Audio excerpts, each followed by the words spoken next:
नमस्कार मित्रों, पहाड़ों की हवा है, देवताओं की दुआ है। आज दोस्तों मन की बात एक करने की कोशिश कर रहा हूँ आपसे कि मन में एक पीड़ा है जो सोचा कि आप लोगों के सामने व्यक्त करूँ। तो दोस्तों, पहाड़ों में ज्वलंत मुद्दे इस समय जो हैं वो हैं भू कानून, पलायन, चकबंदी और एक विशेष समुदाय द्वारा पहाड़ को कब्जाने की कोशिश। दोस्तों, माने ना माने ये बात बिल्कुल फैक्ट है और मैं और हम जैसे लोग काफ़ी समय से इस चीज़ को देखते आ रहे हैं और इसके लिए हमारी तरफ से क्या प्रयास हो रहा है मैं ये भी आपको बताऊंगा।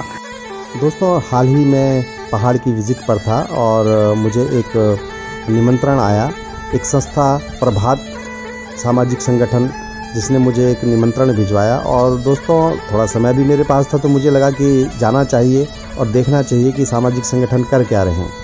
तो दोस्तों मैं वहाँ पे गया और एक बहुत ही अच्छी जो है मुझे समझ आया कि भाई छोटे स्केल पे, माइक्रो लेवल पे कैसे जो है अपने पहाड़ के गाँव को डेवलप किया जा सकता है।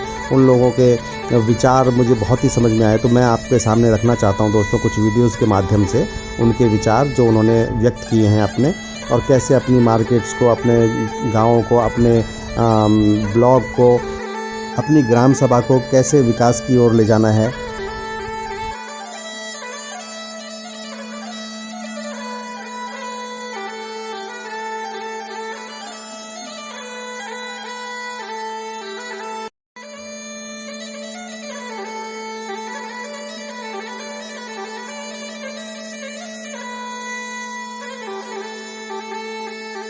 से जूझ रहे हैं, वो समस्याएं आप लोगों ने, कुछ लोगों ने तो बताई हैं, तो उस पर भी हम काम करेंगे और सरकार को ज्ञापन जरूर सौंपेंगे इस बारे में। ताकि हमारी संस्था जो है, अगर किसी को माइक्रो फाइनेंस है, जैसे आपके सेल्फ हेल्प ग्रुप चलते हैं, स्वयं सहायता समूह जिसको आप बोलते हो, उसको भी अगर कहीं मदद की जरूरत पड़ेगी तो हम नाबार्ड से भी फंडिंग करा सकते हैं। और हमारे पास भी इतने फंड रहते ही हैं कि भाई 10, 20, 30, 40 हज़ार का अगर कोई आप काम करना चाहते हैं, कोई पायलट प्रोजेक्ट्स हैं सेल्फ हेल्प ग्रुप के, तो वो उसमें भी हम मदद कर सकते हैं। हमारा उद्देश्य ये था कि हर घर उद्यमी मतलब एक घर में परिवार का बेटा हो या पिता हो या माता हो, वो एक परिवार में उद्यमी जरूर बने। जिस दिन हर घर उद्यमी बन जाएगा पूरे देश में, उस दिन जो है आपका देश विकसित हो जाएगा और आपका गांव जो है वो गांव नहीं रहेगा, वो कस्बे में कन्वर्ट हो जाएगा। तो ये हमारी सोच है, इस सोच के साथ हम चल रहे हैं कि आपको गांव से बाहर निकलने की जरूरत नहीं है, गांव में ही रोजगार प्राप्त होगा। ये 10 साल का रोड मैप हो सकता है सरकार का, सरकार उस पर लगी हुई है, केंद्रीय सरकार भी लगी हुई है, आपकी राज्य सरकार भी इस पर काम कर रही है। बाकी आप लोगों के कुछ सुझाव होंगे तो हम वो जरूर, हमने कुछ नोट तो किए हैं, तो सुझाव भी आपके ये मेमोरेंडम सरकार को चला जाएगा। तो मैं गांव का बेटा हूँ, एंटरप्रेन्योर तो ये सब बात की बात है, लेकिन मैं तो तहे दिल से मैं आपका शुक्रिया अदा करता हूँ, आपने मुझे यहाँ पे इनवाइट किया। गांव में आने के लिए अब तो मौके चाहिए होते हैं, जिनको गांव में लोग ज़्यादा आते नहीं हैं यहाँ पे। तो मुझे लगता है सबसे बड़ी चीज़ जो गाँव में कर सकते हैं वो ये कर सकते हैं कि हम लोग यहाँ पे फ्रिक्वेंटली यहाँ पर आएँ, और अगर हम फ्रिक्वेंटली यहाँ पर आएंगे, हम एक दूसरे से बातें करेंगे, तो आई एम श्योर कि बहुत सारे हम आइडियाज एक्सचेंज कर सकते हैं। गांव की बेटरमेंट कैसे हो सकती है, how can we do something for the temple, या और भी क्या किया जा सकता है इसमें। जैसे आप एंटरप्रेन्योरशिप के बारे में बात बोल रहे हो, तो यहाँ बहुत सारे बच्चे भी हैं यहाँ पे, इनफैक्ट उनके पास भी क्वेश्चन हो सकते हैं, मैं उनका भी आंसर करना कर सकता हूँ कभी भी। तो मुझे लग रहा है कि गाँव में आना बहुत जरूरी है। अगर लोग यहाँ पर आएंगे तो तभी यहाँ का विकास हो सकता है। दिल्ली में बैठ करके सारा टाइम या देहरादून में बैठ के वो नहीं हो पाएगा कभी भी। मैं भी एक ही दिन के लिए आया हूँ, लेकिन आया जरूर आप लोगों के पास में। तो इसके अलावा अगर किसी का कोई सवाल है तो मैं जरूर उसका आंसर कर सकता हूँ। उत्तराखंड IIT बाग में हमारा ऑफिस है और मतलब मुझे ये बोलते हुए बड़ा गर्व होता है कि हमारे ऑफिस में 70% जो स्ट्रेंथ है वो उत्तराखंड के लोगों की ही है। तो हमने इस बात पे बहुत ध्यान दिया है कि अब उत्तराखंड में पहले भू कानून लागू करो के साथ एक भैर बटे कोई अन्य कोई भी विषय नहीं हमारे उत्तराखंड में की कानूनी के सबसे पहले तो ये होती कि हम तो अगर उसके लिए जान देने के लिए अगर कहीं आगे बारी आएगी तो सबसे पहले मैं अपनी जान कुर्बान करने के लिए तैयार हूँ।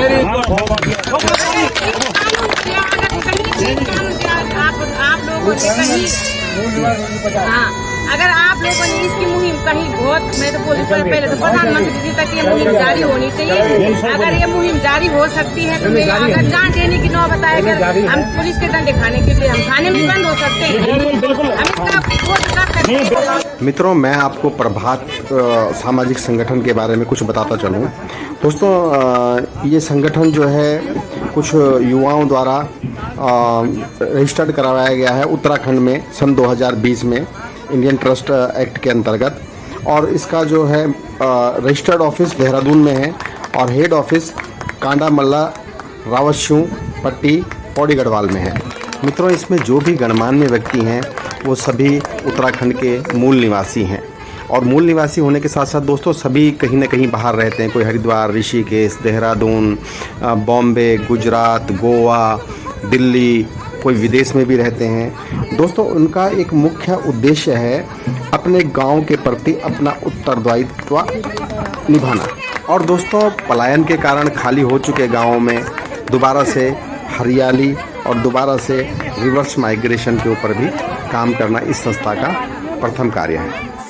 प्रभात सामाजिक संगठन के प्रमुख कार्यों में दोस्तों सबसे पहले ग्रामीण पर्यटन, जैविक खेती, उद्यमिता, माइक्रो फाइनेंस, स्किल डेवलपमेंट, सारे मुद्दे ज्वलंत जो हैं वो इन्होंने जो है स्किल डेवलपमेंट लोगों की करवाना, लोगों को सरकार से मदद मुहैया कराना और जहाँ तक हो सके खुद भी उनको मदद देना।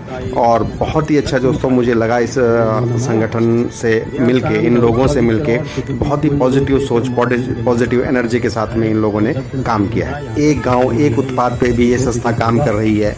दोस्तों, इन लोगों का मानना है कि जो जितने भी 20-25 गाँव की एक छोटी सी मार्केट पहले भी हुआ करती थी, आज भी है, उस मार्केट में जितने भी अपने जो है पहाड़ के जो उद्यमी हैं, जो छोटे छोटे किसी की किराना की दुकान है, किसी की नाई की दुकान है, उन लोगों को भी आगे का रास्ता दिखाना, उन लोगों के लिए प्रयास करना और उन लोगों का आर्थिक रूप से मजबूत करना। और जो बाहर से आए हुए लोग हैं दोस्तों, जो उत्तराखंड को कब्जाने की कोशिश कर रहे हैं, किसी तरह से उन लोगों से अपनी मार्केट को छुटकारा दिलाना। दोस्तों, संस्था द्वारा अपने गाँव के पास के 20-25 गाँव और 2 छोटी छोटी मार्केट जो होती हैं, उनको मार्केटों को ध्यान में रखते हुए उन लोगों के मुद्दे क्या हैं, उन लोगों की परेशानियां क्या हैं, और उन लोगों को जाके पूछना और उन लोगों की परेशानियों को सॉल्व करने की कोशिश करना, ये इस का सबसे बड़ा, इस संस्था का सबसे बड़ा जो है कार्य रहा है, और जिसमें ये लोग सफल भी हुए हैं। संस्था का दूसरा उद्देश्य ये है कि हर गाँव में एक सहकारिता समिति गठन हो और हर गाँव का आत्मनिर्भर गाँव की तरफ बढ़ाया जाए। तो ये सहकारिता समिति बनने के बाद ही उस गांव के मुद्दों पे काम किया जा सकता है और वो मुद्दे कुछ सिमट के आ सकते हैं जिनको कि किसी तरह से दूर किया जा सकता है।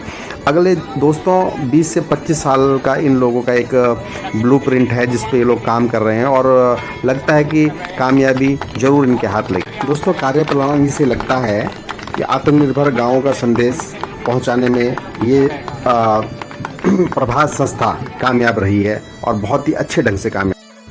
मित्रों, प्रभात सामाजिक संगठन को देखकर, उनकी विचारधारा को देखकर लगता है कि दोस्तों हमें भी कुछ उत्तराखंड के लिए करना चाहिए, अपने गांव के लिए करना चाहिए। बहुत जीवन जी लिया है दोस्तों शहरों में और आगे भी शहरों का ही जीवन है, क्योंकि कठिन परिस्थितियों में जीना अब मुश्किल सा लगता है।